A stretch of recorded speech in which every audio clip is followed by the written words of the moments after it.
मेरे प्यारे दोस्तों, आप सभी का स्वागत है आपके अपने इस YouTube channel C S with Rishi Pathak में। तो जैसा कि आपको पता ही है, अपन एक क्लास कर चुके हैं CPCT पर, जो कि आपको मिल चुकी होगी, यूट्यूब पर अपलोडेड है, वो आप देख भी सकते हैं। और मेरे टेलीग्राम चैनल पर हर वीडियो की मैं जैसे ही वीडियो अपलोड करता हूँ तो उसकी लिंक भेजता हूँ डेली, और उसकी PDF भी दोनों मेरे टेलीग्राम चैनल पर आपको मिलेंगी। और जो पेपर अभी हुआ था मैंने उसको भी सॉल्व करवाया है अपने यूट्यूब पर। और जो यूट्यूब है इस पर मैं अपना CPCT का कोर्स फ्री लेकर आया हूँ, जिसकी कोई भी फीस नहीं है, फ्री ऑफ कॉस्ट है। अगर आप मई एग्ज़ाम देना चाहते हैं, मई या जुलाई के जो भी है, वैसे तो मई में ही होगा मेरे हिसाब से, क्योंकि हर बार हर 2 महीने में ये एग्ज़ाम होता है, 2 से ढाई महीने के अंदर। कभी कभी लेट हो जाता है, वो उनके कमीशन के हिसाब से होता है, पर वैसे बेसिकली 2 महीने से तो होता ही है। हाईएस्ट स्कोर मैंने आपको दिख रहा होगा, मैंने 65 दिया है। मैं ऑफलाइन पढ़ाता हूँ, और ये ऑनलाइन यूट्यूब पर न्यू यूट्यूब चैनल है मेरा, तो आप ज़्यादा से ज़्यादा शेयर करें, लाइक करें, सब्सक्राइब करें। मैं इस पर फ्री ऑफ कॉस्ट पढ़ाऊँगा। इस पर इतने चार्जेस नहीं लगते हैं कि मुझे इस पर पैसे लेने की आवश्यकता हो। मैं हमेशा आपको बिल्कुल फ्री पढ़ाऊँगा CPCT के लिए। आप बस थ्योरी यहाँ से बिल्कुल निश्चिंत रहें, थ्योरी की साइड से। बस आप तो टाइपिंग करने किसी कंप्यूटर इंस्टीट्यूट को ज्वाइन कर सकते हैं, बाकी आपको किसी के बहकावे में आने की आवश्यकता नहीं है। आप मात्र मेरे इस PDFों से और मेरे यूट्यूब की क्लास को आप पूरा एक बार वीडियो को देख लें तो गारंटी है आप बहुत कुछ सीख सकते हैं। एक बार समझ में ना आए दोबारा देखें, पूरी वीडियो को देखें, PDF से याद करें, ठीक है। और जो भी डाउट है मुझसे आप पूछ सकते हैं, मेरा नंबर दिया हुआ होता है डिस्क्रिप्शन में भी, और इसकी जो वीडियो की जो नीचे पट्टी चल रही है उसमें ही मेरा नंबर आपको आगे मिलेगा। आप मेरे टेलीग्राम चैनल को ज्वाइन करिए, ज़्यादा से ज़्यादा चैनल को सब्सक्राइब करें, शेयर करें। शुरू करते हैं अपन बिना बात किए। आज अपना टॉपिक है कि व्हाट इज़ कंप्यूटर, और कंप्यूटर का जो क्लासिफिकेशन अपन उसके बारे में आज अपन बात करने वाले हैं। यानी कंप्यूटर क्या होता है और कंप्यूटर के प्रकार, ये बात, ठीक। कंप्यूटर कितने प्रकार का होता है वह मैं आपको बताऊंगा आज, और आज ये अपनी सेकंड क्लास है। तो अपन शुरू करते हैं बिना देरी किए। ये आपके सामने पहली स्लाइड आ चुकी है, अपन देखते हैं क्या लिखा हुआ है इसके अंदर। इसमें लिखा हुआ है कि व्हाट इज़ कंप्यूटर, कंप्यूटर क्या है। तो मैं अपने मुंह से बता देता हूँ, आप मेरे से मैं जो बोलता हूँ भाई वह बातों का आप ज़्यादा सुना करें। कई चीज़ें ऐसी होंगी जो आपको PDF में नहीं मिलेंगी, और जो मैंने बोला है मुंह से, कई चीज़ें ऐसी जो होती हैं तो उनको आप अपने रजिस्टर में पेन कॉपी लेकर बैठा करें और नोट कर लिया करें, ठीक है। दिमाग में आप नहीं कर पाएंगे इतनी नोट, मुझे पता है, ठीक है। तो देखते हैं व्हाट इज़ कंप्यूटर, यानी कंप्यूटर क्या है। तो कंप्यूटर मैं अपने जो बताऊँ अपनी भाषा में, आम भाषा में, उसको आप ध्यान दें। तो कंप्यूटर एक इलेक्ट्रॉनिक मशीन है, इलेक्ट्रॉनिक स्वचालित मशीन है। कैसी? इलेक्ट्रॉनिक स्वचालित मशीन है जो डाटा को इनपुट के रूप में लेती है और आउटपुट के रूप में हमें प्रदर्शित कर देती है। यानी इनपुट यानी वे सारी चीज़ें जो हम कंप्यूटर में अंदर डालते हैं, कोई भी डाटा हमने कंप्यूटर के अंदर प्रवेश कराया, मतलब उसको डाल दिया कंप्यूटर के अंदर, तो वो इनपुट हुआ। हमने जिस माध्यम से उस कंप्यूटर के अंदर उसको डाला वह इनपुट हो गया। हमें जो कंप्यूटर आउटपुट देगा वो आउटपुट हो गया, यानी कि वो क्या हो गया, आउटपुट से हमें प्रदर्शित किया। यानी कंप्यूटर एक इलेक्ट्रॉनिक डिवाइस है, डाटा को इनपुट के रूप में ग्रहण करती है और आउटपुट के रूप में हमें प्रदर्शित कर देती है। इसको हम कंप्यूटर कहते हैं, ठीक है। कंप्यूटर, कभी आपसे पूछा है कंप्यूटर कौन सी भाषा को समझता है, तो अपन बोल देंगे कंप्यूटर बस मशीन लैंग्वेज को समझता है। कौन सी लैंग्वेज? मशीन लैंग्वेज या बाइनरी कोड जो 0 और 1 में होते हैं। कंप्यूटर ओनली 0 और 1 के अलावा, कंप्यूटर 0 और 1 के अलावा कुछ नहीं समझता, ठीक है। ये बस ओनली 0 और 1 ही समझता है, इतनी बात याद रखें। वही इसमें लिखा हुआ है, computer is a electronic machine which, यानी एक इलेक्ट्रॉनिक डिवाइस है जो टेक इनपुट को ग्रहण करती है और यूजर को आफ्टर प्रोसेसिंग के बाद आउटपुट दे देती है, ठीक है। रिलायबल है, विश्वसनीय आउटपुट हमको मिलता है, वह तो होता ही है, मशीन है, कोई दिक्कत नहीं है। इंसानों से भली गलती हो जाए, मशीन से गलती नहीं होगी। मशीन से गलती कब होगी? जब हम ही मशीन में कुछ कर दें नौटंकी, तभी मशीन में गलती होगी। यानी जो पहले से उसमें फिट है, जैसे हम उसको चलाएंगे वैसे ही चलेगी। आगे देखते हैं, कंप्यूटर की कुछ विशेषताएं होती हैं 7 प्रकार की। उन विशेषताएं वह कौन कौन सी हैं उनके बारे में देखते हैं। लिखा हुआ है गति, कंप्यूटर की गणना करने की गति मानव की गणना करने की गति से कई गुना अधिक होती है। देखो सही बात है कि मानव जितनी तेज गणना नहीं कर पाया, कई सारी कैलकुलेशंस होती हैं, कैलकुलेटर ही एक ले लेते हैं अपन, उसमें कई सारे जो अपन नहीं कर पाएंगे मल्टीप्लाई, लेकिन वह अपना कंप्यूटर कर देगा। यानी मानव से तो तेज होता है, यह तो अपन को पता है। आगे लिखा हुआ है स्वचालित यानी ऑटोमेटिक, कंप्यूटर अपना कार्य प्रोग्राम के एक लोड हो जाने पर स्वतः करता है। यानी एक बार कोई प्रोग्राम लोड हो जाएगा तभी वह अपना दूसरा काम ऑटोमेटिक कर देगा। हम जैसे मान लेते हैं एक प्रोग्राम खुला हुआ है, हमें दूसरा खोलना है, तो पहले एक वो दूसरा जब खोलेंगे तो लोड हो जाएगा पूरी तरीके से, वो अपने अपने सामने खुल के आ जाता है, तो इसे बोलते हैं स्वचालित। त्रुटि रहित, यानी कंप्यूटर वैसे भी कोई त्रुटि नहीं करेगा अगर अपन नहीं करेंगे। यानी कंप्यूटर किसी भी गणना पर स्वयं गलती नहीं करता है, किसी कार्य को हमेशा बिना गलती के साथ करता है। ठीक है, समझ गए। गलती मशीन नहीं करेगा, यह किसी कार्य को हमेशा बिना किसी गलती के कार्य करेगा, ठीक है। स्वयं गलती नहीं करेगा, गलती करेगा तो यूज़र, ठीक। आगे देखते हैं, लिखा हुआ है सार्वभौमिकता यानी वर्सटैलिटी। आजकल कंप्यूटरों का प्रयोग सभी क्षेत्रों में किया जा रहा है, जैसे रेलवे है, बैंक है, एयरपोर्ट है, हर जगह आजकल सार्वभौमिकता है, हर जगह इसका यूज हो रहा है। अपन को ये पता है, कई से सारे क्षेत्र हैं, मैंने तो एग्जाम्पल के लिए 3-4 लिखे हुए हैं। तमाम ऐसे एरिया हैं जिनमें हर एरिया में ही कंप्यूटर का यूज आजकल हो रहा है।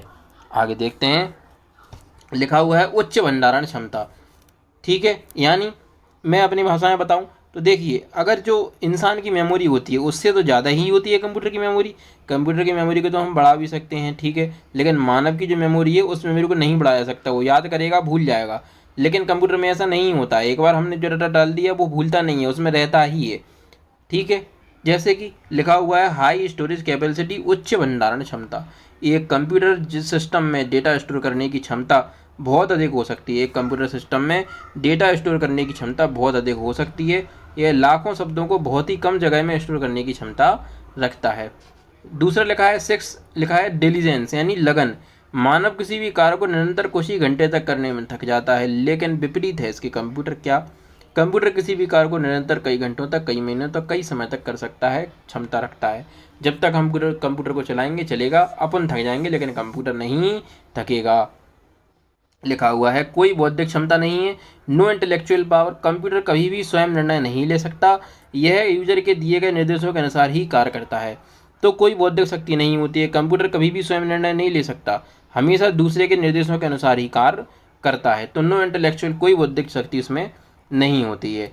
लिखा हुआ है कंप्यूटर काम कैसे करता है, मैंने आपको बताया ही है, IOPS याद कर लें। कंप्यूटर के काम करने की यही विधि होती है। पहले वो इनपुट के रूप में यानी transferring of instruction into computer, यानी वही बात हो गई। इनपुट यानी वे सारी चीज़ें जिसमें हम कंप्यूटर के अंदर निर्देश देते हैं। प्रोसेस, फिर जो निर्देश हमने दिए हैं उस पर प्रोसेस होगी, यानी मैनिपुलेटिंग एंड कंट्रोलिंग डाटा। ये भी जो भी प्रोसेस, जो भी डाटा है, जो भी चीज़ है हमने उसको अंदर डाली है उसके अंदर, उस पर जो भी प्रोसेस होनी है वह P का काम होगा। फिर हमें आउटपुट मिलता है और जो भी है वो डाटा अपना स्टोर हो जाता है। आगे देखते हैं, लिखा हुआ है classification of computer. Classification of computer की बात करते हैं, ये कितने प्रकार के होते हैं कंप्यूटर, अपन बोलेंगे 3 प्रकार के होते हैं। एक होता है एप्लीकेशन बेस्ड यानी अनुप्रयोगों के आधार पर। कैसा? कंप्यूटर के होते हैं 3 प्रकार। कंप्यूटर कितने प्रकार होते हैं? 3। पहला अनुप्रयोगों के आधार पर, दूसरा आकार के आधार पर साइज बेस्ड, तीसरा पर्पस के आधार पर यानी कि उद्देश्य के आधार पर। तो कंप्यूटर कितने प्रकार के हो गए हैं? 3। पहला अनुप्रयोगों के आधार पर, दूसरा आकार के आधार पर, तीसरा उद्देश्य के आधार पर। कंप्यूटर 3 प्रकार के होते हैं। अब जो एप्लीकेशन बेस्ड है यानी अनुप्रयोगों के आधार पर भी कंप्यूटर 3 प्रकार के होते हैं, तो भाई नीचे लिखे हुए हैं। पहला एनालॉग कंप्यूटर, दूसरा डिजिटल कंप्यूटर, तीसरा हाइब्रिड कंप्यूटर। ये होते हैं अनुप्रयोगों के आधार पर या एनालॉग कंप्यूटर या एप्लीकेशन बेस्ड कंप्यूटर होते हैं, ठीक है। कौन कौन से? एनालॉग, डिजिटल और हाइब्रिड। साइज यानी आकार के आधार पर 4 प्रकार के होते हैं। ये होते हैं 3 प्रकार के, ये होते हैं 4 प्रकार के, ये होते हैं 2 प्रकार के, ठीक है। और क्लासिफिकेशन ऑफ कंप्यूटर के बाद जब बात करेंगे तो 3 प्रकार से करेंगे। अब जो आकार के आधार पर करते हैं तो पहला होता है अपना माइक्रो कंप्यूटर, दूसरा है मिनी कंप्यूटर, तीसरा मेन फ्रेम कंप्यूटर, चौथा है सुपर कंप्यूटर। उद्देश्य के आधार पर बात करते हैं तो 2 होते हैं, जनरल पर्पज कंप्यूटर और स्पेशल पर्पज कंप्यूटर। अब इनके बारे में भी विश्लेषण जानते हैं, कैसे क्या होता है वो भी मैं आपको बताऊंगा। देखिए, लिखा हुआ है अनुप्रयोगों के आधार पर, ठीक है, यानी एप्लीकेशन बेस्ड। अनुप्रयोगों के आधार पर कंप्यूटर को निम्न प्रकारों में विभाजित किया गया है। पहला एनालॉग है, दूसरा डिजिटल है, तीसरा हाइब्रिड है। एनालॉग कंप्यूटर क्या होते हैं?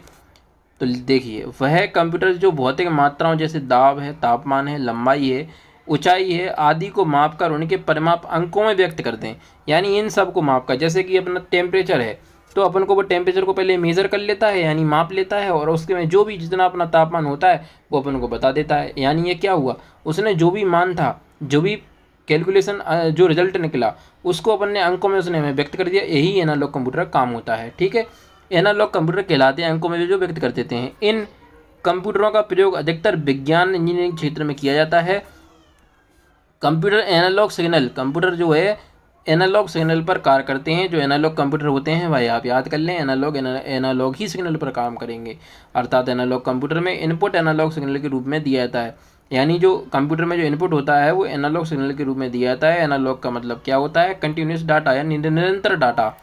कंटिन्यूस डाटा का मतलब होता है निरंतर डाटा। हम जो एनालॉग कंप्यूटर में काम कर रहे हैं उसमें डाटा निरंतर यानी कंटिन्यूसली बना रहे, उसे ही हम बोलते हैं एनालॉग डाटा या एनालॉग सिग्नल। ठीक, आगे लिखा हुआ है इन कंप्यूटरों में मेमोरी बहुत कम होती है। इन कंप्यूटरों में 100% शुद्धता नहीं होती है, जैसे थर्मामीटर है, एनालॉग घड़ी है, ओडोमीटर है, पेट्रोल पंप पर लगी मशीन है, ये सब एनालॉग कंप्यूटर होते हैं।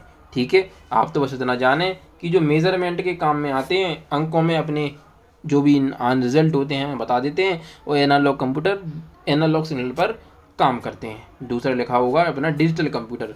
डिजिटल कंप्यूटर अपने सामने आ गया है, लिखा हुआ है यह कंप्यूटर अंकों की गणना करते हैं। वो तो सभी कंप्यूटर करते हैं, यह वह कंप्यूटर होते हैं जो व्यापार के चलाने में सहायक होते हैं। तो डिजिटल कंप्यूटर वो होते हैं जो व्यापार को चलाने में सहायक होते हैं, घर का बजट तैयार करते हैं। डिजिटल कंप्यूटर आंकड़ों को 0 और 1 के रूप में परिवर्तित कर उन्हें इलेक्ट्रॉनिक रूप में ले आते हैं। इन कंप्यूटरों में इनपुट और आउटपुट दोनों बाइनरी कोड के रूप में होते हैं, अर्थात यह कंप्यूटर मशीन भाषा को ही समझते हैं। इन कंप्यूटरों में मेमोरी अधिक होती है, जिसकी वजह से डेटा स्टोर करने की क्षमता अधिक होती है। उदाहरण है डेस्कटॉप कंप्यूटर है, लैपटॉप है, टैबलेट है, स्मार्टफोन है, कैलकुलेटर है, डिजिटल घड़ी है, यह सब होते हैं। ठीक है, आगे लिखा हुआ है क्या, हाइब्रिड कंप्यूटर। हाइब्रिड कंप्यूटर में क्या होता है, वह कंप्यूटर जिसमें एनालॉग और डिजिटल दोनों का सम्मिश्रण हो उसे हम हाइब्रिड कंप्यूटर बोलेंगे। ठीक है, कंप्यूटर के गुण जो हैं कंप्यूटर के गुण ये 11, ये गलत लिखा हुआ है, कंप्यूटर के गुण हाइब्रिड कंप्यूटर कहलाते हैं। ठीक है, डिजिटल कंप्यूटर के गुण हों उन्हें अपन हाइब्रिड कंप्यूटर कहते हैं, जैसे कि पेट्रोल पंप पर लगी मशीन है, हार्ट बीट को मापना है, ब्लड प्रेशर को चेक करना है, साइंटिफिक कैलकुलेशन है, ये सब चीज़ें हाइब्रिड कंप्यूटर में अपनी आ जाएंगी। आगे देखते हैं, लिखा हुआ है आकार के आधार पर, ये आकार के आधार पर आ गए। 4 प्रकार के होते हैं, हमने आपको बताया ही था। पहला माइक्रो, दूसरा मिनी, तीसरा मेन फ्रेम, चौथा सुपर कंप्यूटर। माइक्रो कंप्यूटर क्या होता है, माइक्रो कंप्यूटर कहे जाने के 2 कारण हैं। पहला तो माइक्रो प्रोसेसर का प्रयोग, दूसरा अन्य कंप्यूटर की तुलना में आकार का छोटा होना। इन्हें हम घरों में, कार्यालयों में आदि में प्रयोग करते हैं, जैसे ऑफिस का कार्य है। ठीक है, गेम खेलना है, गणना करना है, डॉक्यूमेंट बनाना, इंटरनेट चलाना आदि जो भी कार्य होते हैं, वीडियो देखना, ये हम अपने माइक्रो कंप्यूटर से कर लेते हैं। जो घरों में अपन यूज करते हैं उन्हें माइक्रो कंप्यूटर या डिजिटल कंप्यूटर भी हम कह सकते हैं। इसे डेस्कटॉप कंप्यूटर कहते हैं। डेस्कटॉप कंप्यूटर कहे जाने का क्या मतलब होता है, डेस्क यानी टेबल, टेबल के ऊपर यानी टॉप पर यानी डेस्कटॉप यानी डेस्क पर ऊपर रख कर चला जाने वाले कंप्यूटर को हम डेस्कटॉप कंप्यूटर कहते हैं। कुछ माइक्रो कंप्यूटर निम्न है, जैसे डेस्कटॉप कंप्यूटर है, लैपटॉप कंप्यूटर है, नोटबुक कंप्यूटर है, मोबाइल फ़ोन है, ये सब माइक्रो कंप्यूटर अपने होते हैं। आगे लिखा हुआ है मिनी कंप्यूटर। तो मिनी कंप्यूटर क्या होता है वह देख लेते हैं कि यह कंप्यूटर आकार में माइक्रो कंप्यूटर से बड़े और मेन फ्रेम से छोटे होते हैं। माइक्रो से बड़े लेकिन मेन से छोटे होते हैं, मेन फ्रेम से। ठीक है, इनका प्रयोग कंपनियों में छोटे सर्वर बनाने में किया जाता है। मिनी कंप्यूटर का छोटे सर्वर बनाने में, इसका प्रयोग कॉल सेंटर में, बैंकिंग में, मैनेजमेंट बिजनेस में, बिजनेस ट्रांजेक्शन प्रोसेसिंग आदि में किया जाता है। आगे लिखा होगा मेन फ्रेम। मेन फ्रेम क्या काम करेगा, वह आकार मिनी कंप्यूटर से तो बड़ा लेकिन सुपर से छोटा होगा। ये जो है कंपनी के बड़े सर्वरों को बनाने में यूज होगा। छोटे सर्वर को बनाना है तो हमने क्या किया, माइक्रो का यूज कर लिया। छोटे सर्वर को बनाना है हमने तो किसका यूज़ किया था, हमें छोटे सर्वर को बनाने के लिए हमने मिनी कंप्यूटर का यूज किया था। भैया मिनी कंप्यूटर को अपन एक और नाम से जानते हैं, इसको याद कर लीजिए, मिड रेंज कंप्यूटर। याद आ गया, मिड रेंज। मिनी कंप्यूटर को हम मिड रेंज कंप्यूटर के नाम से भी जानते हैं, CBCD में आया हुआ क्वेश्चन है। तो मिनी कंप्यूटर को मिड रेंज कंप्यूटर के नाम से भी हम जानते हैं। ये छोटे सर्वर को चलाने में काम में आता है। बड़े सर्वर को चलाना है तो मेन फ्रेम का यूज हमें करना होगा। ठीक है, आगे देखते हैं, अगर हमें बड़ी मात्रा में डेटाबेस को कार्य करना है तो हमें मेन फ्रेम कंप्यूटर का ही यूज करना होगा। सुपर कंप्यूटर में क्या लिखा हुआ है, ये कंप्यूटर आकार में सबसे बड़े हैं, अधिक गति क्षमता वाले होते हैं, इनमें एक से अधिक CPU लगाए जा सकते हैं, एक से अधिक व्यक्ति एक साथ कार्य कर सकते हैं। इस प्रकार के कंप्यूटर सबसे महंगे, सबसे तेज़ गति के होते हैं, जो बहुत तेज़ गति से प्रोसेस कर सकते हैं। इनका उपयोग अंतरिक्ष की जानकारी, मौसम की जानकारी, परमाणु ऊर्जा अनुसंधान आदि वैज्ञानिक अनुसंधान जो भी हैं उनमें हम इन बड़े बड़े क्षेत्रों में इसका यूज हम करते हैं सुपर कंप्यूटर का। ठीक है, सुपर कंप्यूटर का यूज हमेशा अपन बड़े क्षेत्रों में करेंगे। सुपर कंप्यूटर फास्ट इसलिए होते हैं क्योंकि उनमें हम कैसे मेमोरी का यूज करते हैं और कैसे मेमोरी आती है महंगी, इसलिए वह कंप्यूटर भी महंगे यानी कॉस्टली होते हैं। ठीक है, आगे देखते हैं क्या लिखा हुआ है सुपर कंप्यूटर के बारे में। देखो, कुछ ध्यान देने योग्य बातें होती हैं। उनको भी देखते हैं। जैसे सुपर कंप्यूटर की गति को मापने की इकाई होती है फ्लॉप्स। फ्लॉप्स का फुल फॉर्म क्या होता है? फ्लोटिंग पॉइंट ऑपरेशन पर सेकंड। ठीक है। सुपर कंप्यूटर के जनक कौन है? सेमोर क्रे हैं। इन्होंने अपना पहला कंप्यूटर बनाया था 1975 में क्रे फर्स्ट नाम से।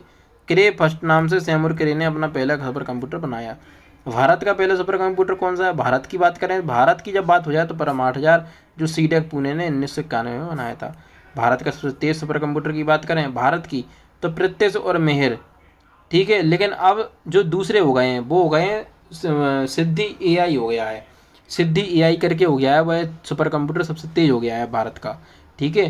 तो इन्हें अपन छोड़ देते हैं। ये सिद्धि एआई नाम से है, परम सिद्धि एआई, वह सबसे तेज हो चुका है। आगे लिखा हुआ है विश्व का पहला सुपर कंप्यूटर, तो उसका नाम है एटलस 1962 में। विश्व का सबसे तेज और नवीनतम सुपर कंप्यूटर फोरेंटियर है जो अमेरिका का है। इसकी speed 1102.4 flops P flops PETA flops है। चीन के सुपर कंप्यूटर का नाम सनवी तेहू लाइट है। चीन के सुपर कंप्यूटर का नाम सनवी तेहू लाइट है। और जापान के सुपर कंप्यूटर का नाम है फुगाको। जापान के सुपर कंप्यूटर का नाम फुगाको है। अब बात करते हैं अपन कंप्यूटर के पीढ़ी की। ठीक है। जैसे कि लिखी है फर्स्ट जनरेशन जो कि 1940 से 1955 तक रही, उसमें हमने किस तकनीक का यूज किया? तो वैक्यूम ट्यूब, या बोले हिंदी में निर्वात बाल्ब। हिंदी में निर्वात बाल्ब बोलते हैं इससे हम। हमने प्रथम पीढ़ी के जनरेशन में किस कंप्यूटर लैंग्वेज का यूज किया? ऐसे ही क्वेश्चन पूछा जाएगा तो अपन बोलेंगे मशीन लैंग्वेज। पहली कंप्यूटर पीढ़ी में किस मेमोरी का यूज हुआ? तो मैग्नेटिक ड्रम का। पहली कंप्यूटर पीढ़ी में किस ऑपरेटिंग सिस्टम का यूज हुआ? तो बैच ऑपरेटिंग सिस्टम का। पहली कंप्यूटर पीढ़ी में किस पर्पज से यूज हुआ? तो साइंटिफिक पर्पज से, वैज्ञानिक तौर पर। पहली कंप्यूटर पीढ़ी में कौन से कंप्यूटर थे? तो एनियाक और यूनिवैक। ये पेपर टैप पंच कार्ड का भी हमने इसमें ही यूज किया। किसमें? फर्स्ट जनरेशन के कंप्यूटर में जो 1940 से 1955 तक रही। सन भी याद करें इनके तो, क्योंकि इनसे तो सन भी आते हैं। लिखा हुआ है कि सेकेंड जनरेशन के कंप्यूटर में जो कि 1955 से 1964 तक रही, 1956 से 1964 तक रही। इसमें हमने किस तकनीक का यूज किया? पहले में थे वैक्यूम ट्यूब, इसमें आ गए ट्रांजिस्टर। ट्रांजिस्टर और भाषा भी चेंज हो गई, मशीन से असेंबली लैंग्वेज हो गई। हमने मेमोरी को भी चेंज किया। मैग्नेटिक ड्रम की जगह मैग्नेटिक कोर आ गए। बैच ऑपरेटिंग सिस्टम की जगह time operating system, time sharing operating system आ गया। हमने उधर साइंटिफिक पर्पज से यूज किए थे, अब हमने कॉमर्शियल पर्पज से यूज किए हैं। और इसमें जो कंप्यूटर ने, ये पहली कंप्यूटर के ये पहली पीढ़ी के कंप्यूटर लिखे हुए हैं एडवैक और एडसेक। ये दूसरी पीढ़ी में कौन कौन से आ गए थे? IBM 1401 आ गया, यूनिवैक 1108 और हनीवेल 200। ये कंप्यूटर अपने आ चुके थे। थर्ड जनरेशन 1965 से 1971 रही। इसमें IC चिप का विकास हुआ। IC चिप में भी MSI का, IC चिप में भी कई 3 प्रकार होते हैं। तो हमने इसमें MSI यानी medium scale integration IC chip का यूज किया, जिसको विकास IC का विकास पूछा जाता है तो जैक किल्वी ने किया था या JS किल्वी ने किया था। हमने अपनी लैंग्वेज को भी चेंज किया। हमने असेंबली से अब हाई लेवल लैंग्वेज को अपनाया, और लेकिन मेमोरी मैग्नेटिक हो रही थी। प्रोसेसिंग सिस्टम बदल गया, मल्टी प्रोग्रामिंग प्रोसेसिंग सिस्टम आ गया, और चेंज हो गया अपना सिस्टम की हमने किस यूज में करना है, तो मल्टी एप्लीकेशन यूज में करेंगे। और IBM सिस्टम इसका एक उदाहरण है। फोर्थ जनरेशन जो 1972 से 1989 तक रही, इसमें हमने क्या यूज किया? इसमें हमने IC चिप ही यूज की, सिलिकॉन की थी जो, लेकिन VLSI थी। ये 3 टाइप होते हैं, एक MSI, VLSI, ULSI। ठीक है। तो इसमें लिखा हुआ है आगे कि non procedural high level language के अंदर ही आती है। Non procedural language SQL। RAM के रूप में मैग्नेटिक रैम, मेमोरी के रूप में हमने मैग्नेटिक रैम का यूज किया, जो यहाँ से GUI यानी कि ग्राफिकल यूजर इंटरफेस यहाँ से शुरू हो गए थे। यानी हमें कंप्यूटर पर चित्र दिखाई देना कब से शुरू हुए? फोर्थ जनरेशन से। ठीक है। और हमने ऑपरेटिंग सिस्टम की बात करें तो डिस्ट्रीब्यूटेड ऑपरेटिंग सिस्टम का हमने यूज किया। और अगर इस पीढ़ी के कंप्यूटर की बात की जाए तो एप्पल मैक है, IBM PC है, और माइक्रो कंप्यूटर जो है फोर्थ जनरेशन के उदाहरण है। ठीक है। लिखा हुआ है फिफ्थ जनरेशन जो 1989 से अभी तक चल रही है, वो फिफ्थ जनरेशन है। और जो कंप्यूटर में और जनरेशन आती हैं कि 11 जनरेशन, 10 जनरेशन, 8 जनरेशन, 9 जनरेशन, वह जनरेशन तो अलग है, वो प्रोसेसर की बात होती है। यहाँ 5वीं पीढ़ी ही चल रही है अभी किताबों में। तो ये बायो चिप है, ये चिप ही थी ये सारी। थर्ड से अपन ने चिप का ही यूज किया। यहाँ थी MSI, यहाँ थी VLSI, यहाँ आ गई ULSI। यहाँ MSI मतलब मीडियम स्केल इंटीग्रेशन, VLSI यानी very large scale integration, ULSI यानी अल्ट्रा लार्ज स्केल इंटीग्रेशन का हमने 5वीं पीढ़ी में यूज किया। कौन सी लैंग्वेज थी? नॉन प्रोसेसिंग लैंग्वेज का हमने यूज किया। और मेमोरी ग्रुप में ऑप्टिकल मेमोरी का यूज किया। प्रोसेसर के रूप में हमने पैरेलल प्रोसेसिंग का यूज किया, जो कि रोबोटिक्स एआई के रूप में काम करते थे। इसमें ही वही 5वीं पीढ़ी में ही वॉइस रिकॉग्निशन आया, इमेज रिकॉग्निटर भी आया, IBM नोटबुक भी आई, क्रोमबुक आई, अल्ट्राबुक आई और पाम टॉप आया। ये सब 5th जनरेशन के कंप्यूटर हैं। ठीक है, ये कंप्यूटर का अपना CPU का वेन डायग्राम होता है। आप पहली बात तो CPU का फुल फॉर्म ही याद कर लें। CPU का फुल फॉर्म है सेंट्रल प्रोसेसिंग यूनिट। ये सेंट्रल की स्पेलिंग गलत लिखी हुई है, इसमें सेंट्रल प्रोसेसिंग यूनिट इसका फुल फॉर्म होता है। अगर हिंदी में बात करें CPU के फुल फॉर्म की, तो उसको भी आप याद रखें। उससे हम बोलते हैं केंद्रीय निष्पादन इकाई। CPU को हिंदी में अपन केंद्रीय निष्पादन इकाई के नाम से जानते हैं। CPU के अंदर 3 चीज़ें होती हैं, ये आपके सामने लिखी हुई हैं। एक तो होता है ALU यानी अर्थमेटिक लॉजिक यूनिट, दूसरा होता है CU यानी कंट्रोल यूनिट, तीसरा होता है रजिस्टर जो होता है टेम्परेरी स्टोरेज। रजिस्टर की जगह अपन MU भी लिख सकते हैं। क्या? MU। यहाँ अपन जो CU रजिस्टर लिखा है इसे हटा के अपन MU भी लिख सकते हैं। यहाँ 3 चीज़ें हो गई हैं। कौन कौन सी? मैं आपसे पूछूं कि CPU में कितनी चीज़ें होती हैं, तो आपका आंसर आएगा 3। मैं बोलूँ क्या, तो आप बोलेंगे एक तो ALU यानी अर्थमेटिक लॉजिक यूनिट, दूसरा CU यानी कंट्रोल यूनिट, तीसरा MU यानी मेमोरी यूनिट। ये 3 चीज़ें कंप्यूटर के अंदर होती हैं। फिर MU के अंदर आते हैं सेट ऑफ रजिस्टर। रजिस्टर की संख्या होती है 7। ठीक है, MU यानी होता है सेट ऑफ रजिस्टर। ठीक है, रजिस्टर की संख्या 7 होती है, उनके बारे में बता दूंगा। कंट्रोल यूनिट का मतलब होता है कि कंप्यूटर को नियंत्रण करके रखे, इसलिए इसका काम कंट्रोल यूनिट का बस इतना ही है। वो ALU जो होता है, जितने भी मैथमेटिकल ऑपरेशन है, जितने भी गणितीय संक्रियाएं, प्लस माइनस, जोड़ गुणा घटाना भाग जो भी है, ये सारी चीज़ें ALU के अंदर ही होती हैं। जितने भी मैथमेटिकल ऑपरेशन हैं, जितनी भी गणितीय संक्रियाएं हैं, ये सारी कहाँ संपन्न होती हैं, तो अपना आंसर होगा ALU। कई बार आया हुआ क्वेश्चन है। ठीक है, ये ऊपर का मतलब इतना है कि इनपुट देंगे, मेमोरी में जाएगा, आउटपुट के रूप में हमें मिल जाएगा। इसका मतलब इतना लिखा हुआ है। धन्यवाद, आपने इस पूरी वीडियो को देखा, आपका बहुत बहुत धन्यवाद। लेकिन ज़्यादा से ज़्यादा लाइक करें, शेयर करें, सब्सक्राइब करें और टेलीग्राम चैनल को अवश्य ज्वाइन करें। ठीक है, शेयर जरूर करें भाई, सब्सक्राइबर भी बढ़वाइए। धन्यवाद।